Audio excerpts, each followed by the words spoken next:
Semua benda yang ada di bumi kita tersusun dari materi. Ilmuwan menggolongkan materi berdasarkan komposisi dan sifatnya.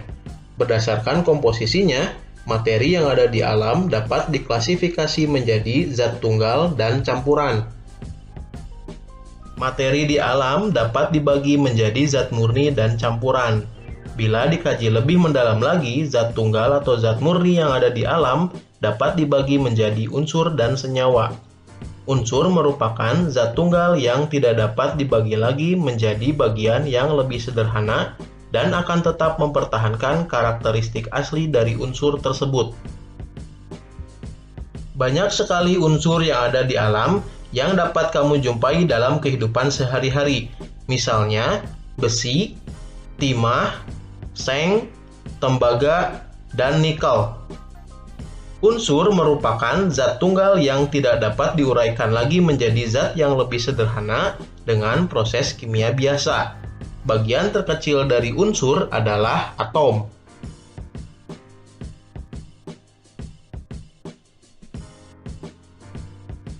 Para ahli kimia menggunakan simbol atau lambang untuk menunjukkan perbedaan antara unsur kimia yang satu dengan yang lainnya. Ahli kimia sudah menemukan unsur sejak abad ke-9, dan unsur secara bertahap terus berkembang sampai abad ke-20. Unsur di alam dapat dibagi menjadi dua jenis, yaitu unsur logam dan non-logam. Contoh unsur logam adalah besi, emas, dan seng. Contoh unsur non-logam adalah karbon, nitrogen, dan oksigen. Selain itu, masih ada juga unsur yang bersifat semi-logam. Berikut ini disajikan beberapa contoh unsur logam yang dikenal dalam kehidupan sehari-hari beserta lambang unsurnya.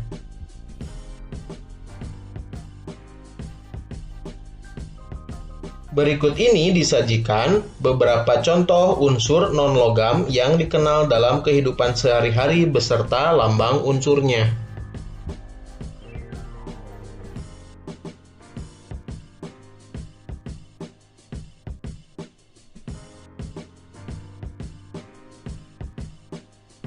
Unsur diberi nama dengan menggunakan bahasa Latin berdasarkan penemu pertamanya atau tempat ditemukannya unsur tersebut.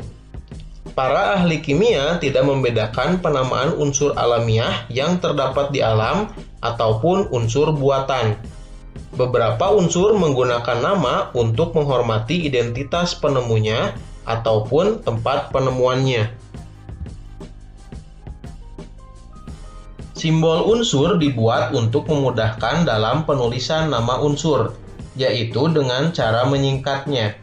Simbol unsur yang saat ini digunakan secara internasional adalah simbol unsur yang diusulkan oleh Jöns Jacob Berzelius.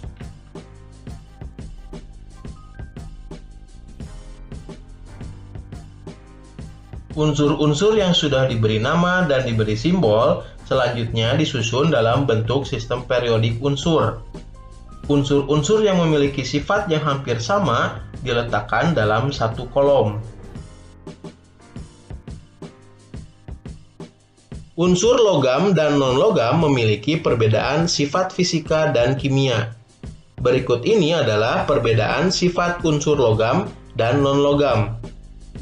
Pada unsur logam, berwujud padat pada suhu kamar kecuali raksa. Sedangkan pada unsur non-logam, ada yang berwujud padat, cair, dan gas. Pada logam, unsur dapat ditempa dan dapat diregangkan. Sedangkan pada unsur non-logam, bersifat rafuh dan tidak dapat ditempa.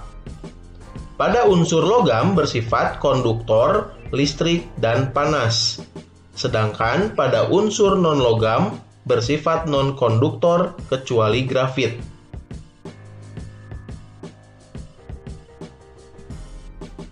Unsur logam maupun non-logam memiliki banyak kegunaan dalam kehidupan sehari-hari. Contohnya besi dan tembaga.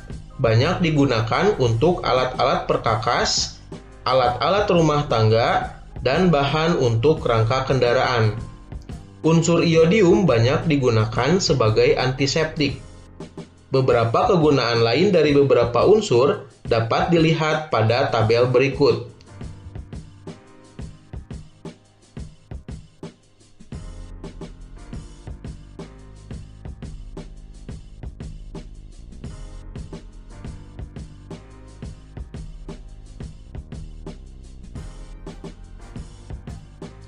Unsur natrium secara umum berguna sebagai bahan untuk membuat lampu natrium dan senyawanya digunakan untuk garam dapur.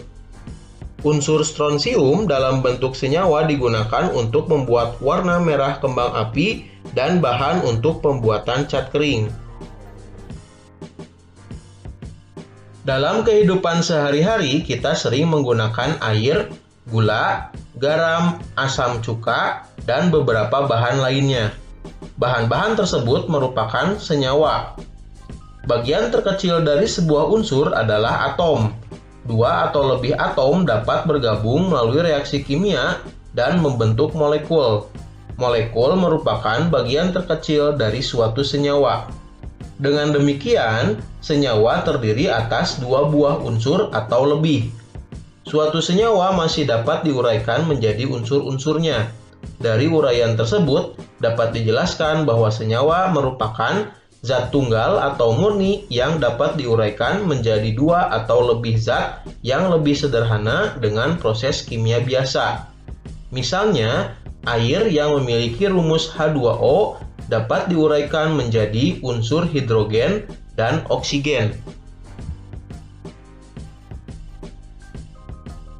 Senyawa terbentuk melalui proses pencampuran unsur secara kimia.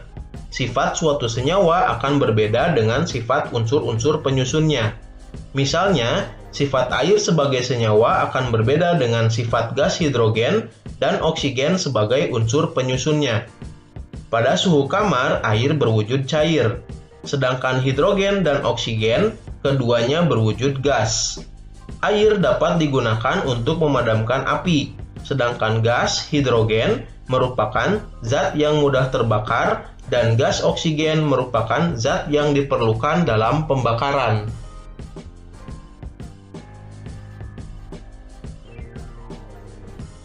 Contoh lainnya dari senyawa adalah garam dapur atau natrium klorida. Unsur penyusunnya terdiri atas unsur natrium dan unsur klorin. Berikutnya ada gula atau sukrosa. Unsur pembentuknya adalah karbon, hidrogen, dan oksigen.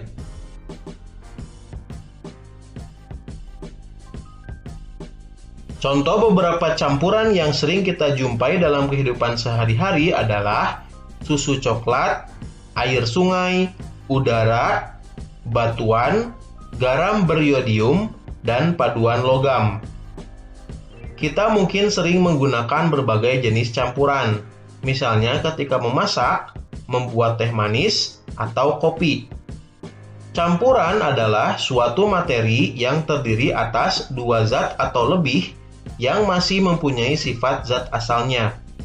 Campuran dibedakan menjadi dua, yaitu campuran homogen dan campuran heterogen. Campuran homogen banyak kita jumpai dalam kehidupan sehari-hari. Larutan gula, larutan garam, dan sirup merupakan contoh campuran homogen. Dalam larutan gula, kita tidak dapat membedakan zat-zat penyusunnya. Jadi, campuran homogen adalah campuran yang tidak dapat dibedakan zat-zat yang tercampur di dalamnya. Larutan tersusun atas pelarut atau solvent dan zat terlarut atau solut. Pelarut yang banyak digunakan adalah air. Senyawa lain yang dapat digunakan sebagai pelarut adalah senyawa organik yang dikenal juga sebagai pelarut organik. Contohnya, kloroform dan alkohol. Dalam larutan, ukuran partikel zat terlarut sangat kecil dengan diameter kurang dari 1 nanometer, sehingga partikel zat terlarut tidak dapat dilihat walaupun menggunakan mikroskop ultra. Oleh karena itu, larutan terlihat homogen atau serba sama. Artinya, zat yang terlarut dan pelarut dalam larutan tersebut tidak dapat dibedakan. Berbeda dengan larutan gula, pada campuran pasir dan air, kita dapat dengan mudah membedakan antara pasir dan air. Campuran pasir dan air merupakan salah satu contoh dari campuran heterogen. Campuran heterogen terjadi karena zat yang tidak dapat bercampur satu dengan yang lain secara sempurna, sehingga dapat dikenali zat penyusunnya. Dengan demikian, pada campuran heterogen, seluruh bagiannya tidak memiliki komposisi yang sama atau tidak serba sama. Berikut ini adalah perbedaan sifat unsur, senyawa, dan campuran.